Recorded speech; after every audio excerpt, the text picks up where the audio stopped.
Hey you, so on this video I'm going to do 5 traits of a winning coin. So a few people have been asking me as I've been putting out videos how I know, or how did I know the coin was going to be a winner, or has there any way to determine whether a coin is going to be a winner or not.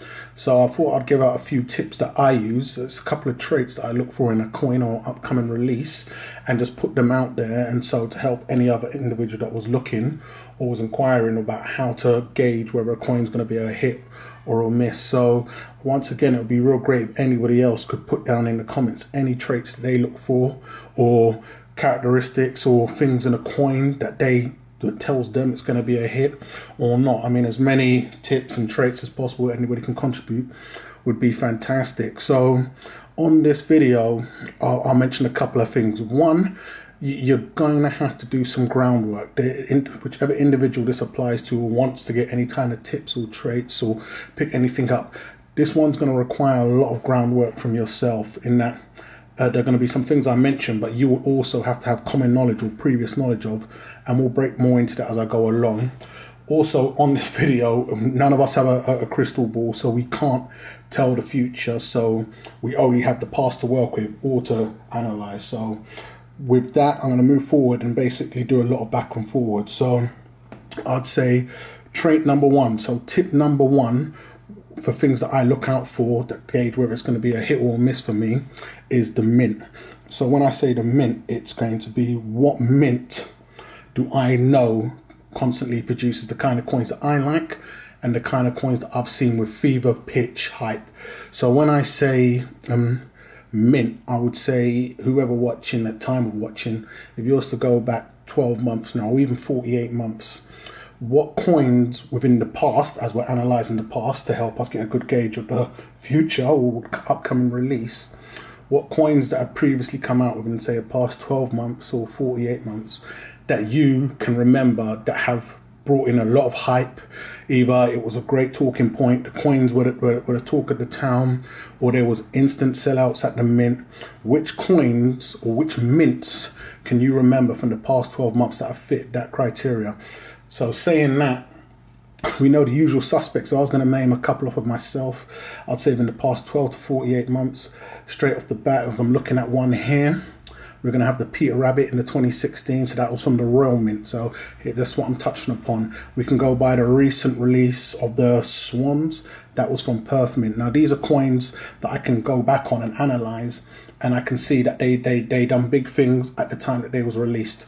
So analyzing that data there, I'm able to look forward if I was going to be looking for upcoming traits, and then know that these mints constantly produce some of the things that are of interest to me. Now, there's many mints that I don't associate with or purchase from.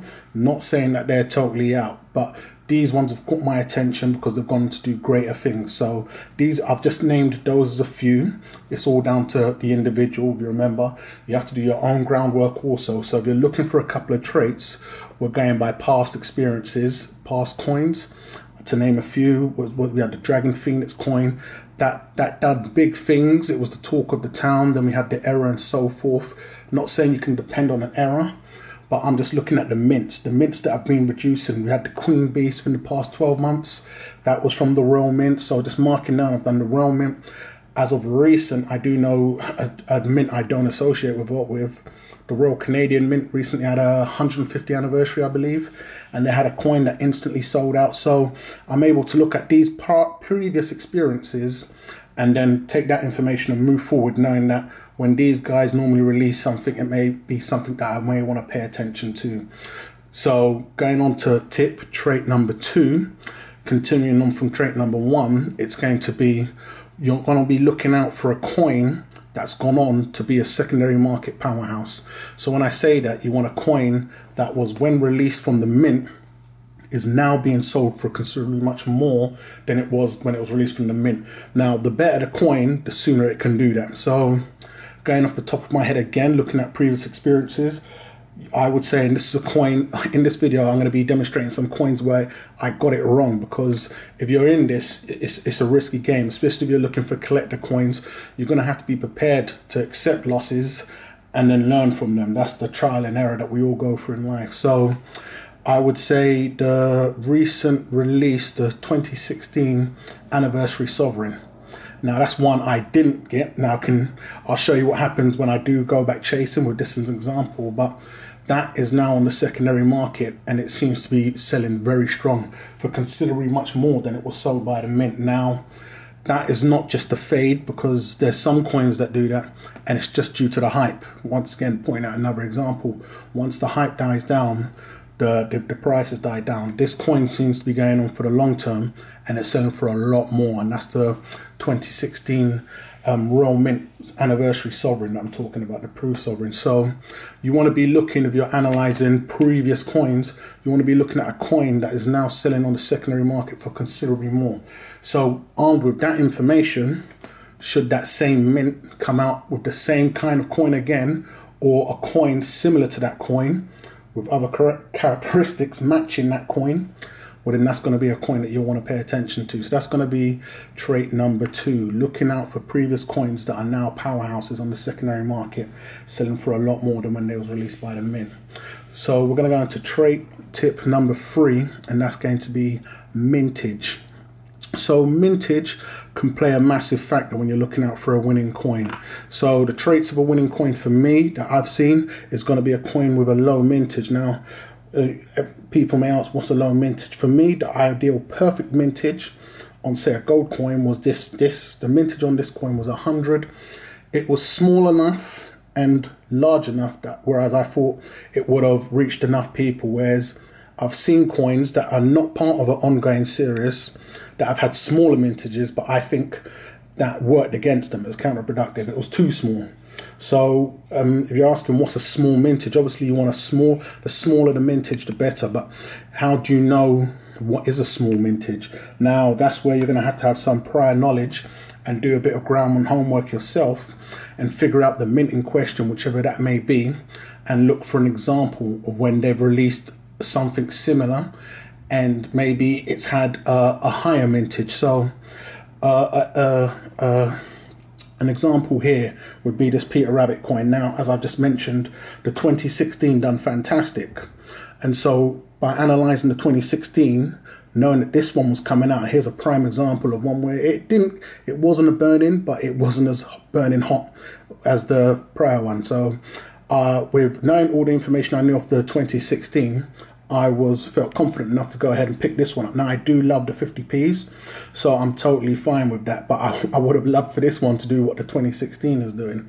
So what they done is they increased the mintage this time. So they doubled the mintage. I believe the first one was 15,000. So this one ended up being 30,000. Now, that it's going to work for somebody. It's either going to work for you or the mints. And in that incident, it worked for the mints. This one didn't go on to do what the first one done. Now, when it first went on the secondary market, it was burning hot and it was doing big things. But as the demand came down, as the supply was flooded, then it just leveled out. Now, I'm not saying it's doing horrendous things, but this is a prime example of going by the traits and it not working, because I was using the previous example. But it's still, we never know what we'll do in the long run. But here's what happened when I went by exactly what I'm explaining, and it didn't quite go to T. So as I've mentioned, you're going to have to be willing to take the risks. Sometimes they'll pay off and sometimes they won't. But we'll get on to why on another trait. So mintage. So if we was to take, I don't know, the Perth Mint, for instance, if we was going by the swans. So let's say we've got the swans here. They've got the lowest mintage coin I believe they do is the stock horse. So if we're looking at the stock horse, that has a mintage of 10,000. Now that hasn't been a massive hit, as for instance instant sellout and the crazy hype like these swan coins have been. So you could also take that information and that data and analyze it and maybe look out for a coin or upcoming release that they do and gauge it against the stock horse. Not saying the stock horse is doing horrendous, it is appreciating, but it isn't having some of the spectacular hits that a more current release could do. Remember, this is a coin on a 10,000 mintage. So as I was explaining, gauging a low mintage, you have the Perth Mint doing a 10,000 mintage coin, which is the stock horse, and then you have them doing, I believe after that, you'd get your kookaburras on the privy, so 50,000. So this coming out, analysing this for me, knowing that they do a coin that's doing okay with a 10,000 mintage, and then they do releases, say for instance like the Dragon Phoenix, which was a standalone release that had a mintage of 50,000. So seeing this, gauging one of my traits, one of the 25,000, it became interesting straight away just because it was slap bang in the middle. So it was good enough for me to go in and take a more higher risk than I usually would. Whereas I'd normally pick up 100, as I did with the Dragon Phoenixes, I went for 200. And I'll go on why more when we get onto one of the other traits. So once again, having prior knowledge of mintages and the mint that you're studying is also going to help you. So understanding the mintage, for me, it was smack bang in the middle at the 25,000. So it's not the 10,000, it's not the 50. So I moved forward from there. So that's going to be trait number 3, and that's going to be mintage. So you want a low mintage, the better. Now the next trait is going to be coin finish.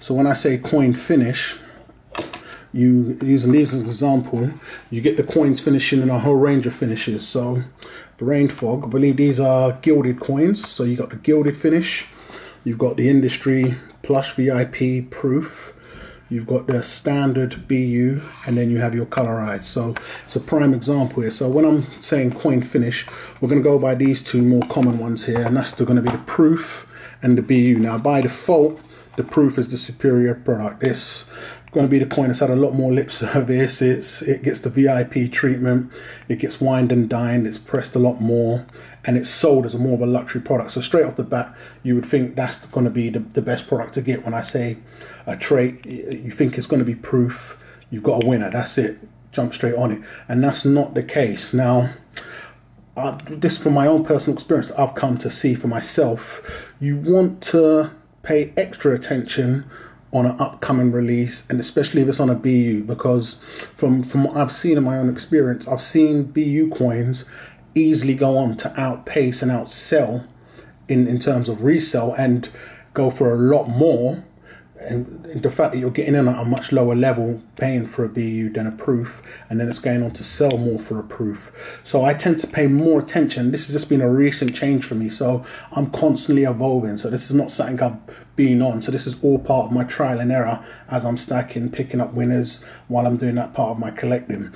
That I've seen the BU coins, as you're paying a lot less, and can go on to sell for a lot more and a lot less risk.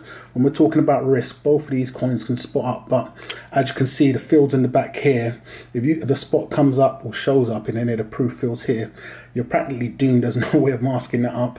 Whereas on the BU, you get more of a satin finish. It can be blended in. It can, and if it's a blatant Frosty the Snowman, then you know it's not costing you as much as it would have on a proof. It's just less collateral damage. It's less painful, less of a gut punch.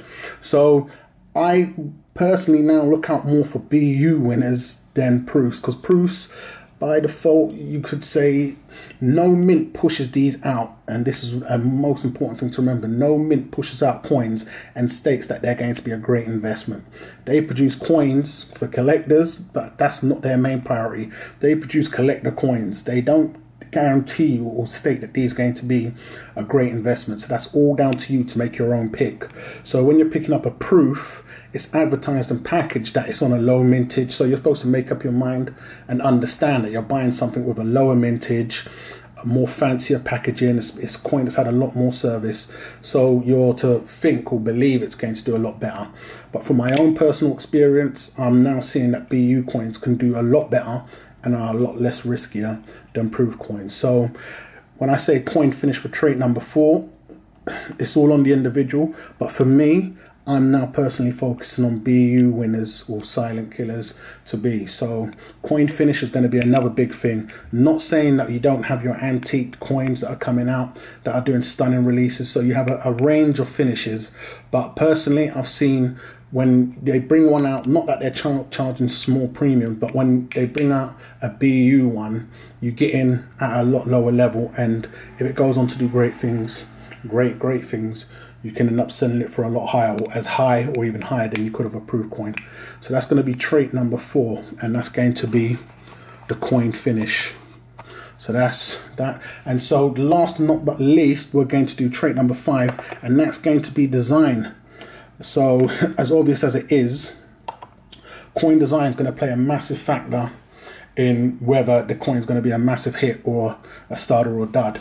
And so when I say coin design, the majority of your coins, I'd say 99% of the coins I've seen that have done well are going to be of two themes. It's going to be animals or it's going to be humans. I mean, showing display here, they're all animals. Now, as simple, basic as that sounds, some people may not know that the majority, close to all coins, is either going to have an animal on it or a human being portrayed in some type of way. So straight off the bat, if you're looking for a great design, you may want it to be one of those. Not saying an object is a bad thing. I mean, we have baseball coins or American footballs on them, or hats, I don't know, fishing rods or something. Not saying that they're going to be a worse off coin, but I've seen the best performers personally that I've seen have been the animals. That's been from my own personal experience. Now, there's no way it's only going to be the animals. There's going to be many examples of coins with people portrayed on them that are going to be just as fantastic. But from what I've personally seen now, a lot of the coins with the animals do a little stronger. So that's something that I look out for. I don't avoid coins that are objects, be it cars or anything else. But I tend to know personally that the animals seem to do a little better. Now, design, once again, going by previous and old examples, if you're going to be looking at a design, we have a coin here, the 2008, which is a much loved Kookaburra coin. And then we have the 2016. Now, if you're looking at previous examples, once again, having prior knowledge, so doing some homework yourself, this is a coin that's loved by many collectors and now sells on for a high premium. So each individual is going to tell you why they like this coin and why it's so symbolic. This coin was released in 2008. I believe Carice Ravenheart gave a great explanation on one of my videos once about this coin, but it's a lot to do with the economic crash from when it was released, the spider web detailing or meaning people that was entrapped, the barbed wire, just a lot. There's a lot of symbolism in the coin. And so that coin, if you was looking at that coin and then the 2016 coming up to be released, now I'm just going to touch on one similarity straight away. You can see the barbed wire similarity. So if you was analyzing the past to help you make a good decision for an upcoming future release, if you was looking at the 2008 and seeing the upcoming 2016, that could be a trait you definitely want to be looking at. So analyzing designs, also looking at previous designs and then looking at an upcoming design, can play a massive role and help you pick a winning coin. So these are just 5 traits to help you pick a winning coin. So there's many traits, as I've mentioned, but this is just for those that have asked, well, how do you pick a winning coin? How do I know what coin's going to be hot and what coin's going to be not? You could always watch one of my coin of interest videos or pay attention. I've done tips and tricks for capitalizing on collector coins. I'll put that video at the end here. But once again, here's just 2 birds as we're dying out of light here. So just hate or love it, guys. It'll be real interesting if anybody else could add to that. And once again, just let me know what you guys think. Go ahead and subscribe if you ain't done so already. And I'll catch you guys on the rebound.